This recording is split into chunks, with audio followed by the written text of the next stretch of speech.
Let me compliment the authors. This report is an outstanding report. I have gone through it in detail.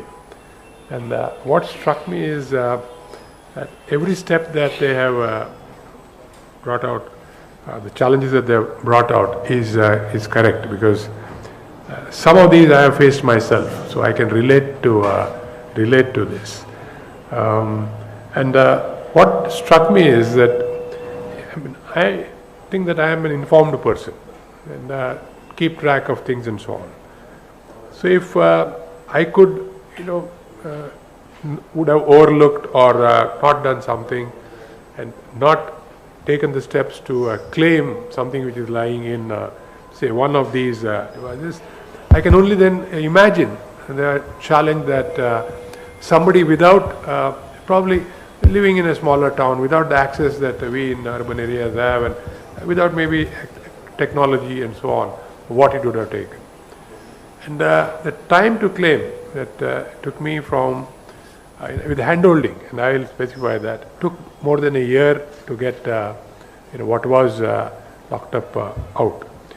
So you can only imagine, after the process is started, first you get the first hurdle of knowing that there is something which is due to you. That is the first step. That could be several years before you get to know that. The second step is then you start at all intent and take all the steps prescribed.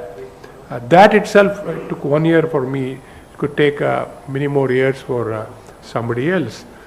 So that struck me as to something we need to get something done to at least get this in the public to the public attention. And prior to this, some time back, we said maybe we should get it to the regulators' attention.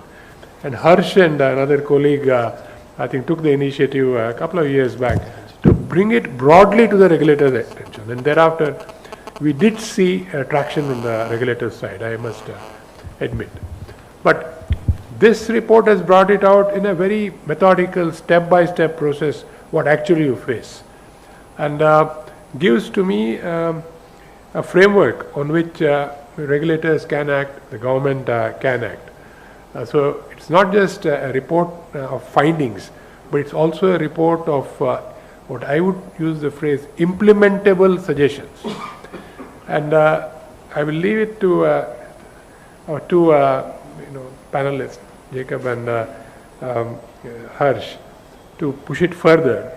But I will only say this, that in today's, the way we are connected today, and with probably every common person also being able to get on a device and do an UPI transaction, I think all the things that we want to do by through this process could be done leveraging technology. And that's going to happen. And as we start chatting, I'm sure we will bring out some thoughts on what it could do.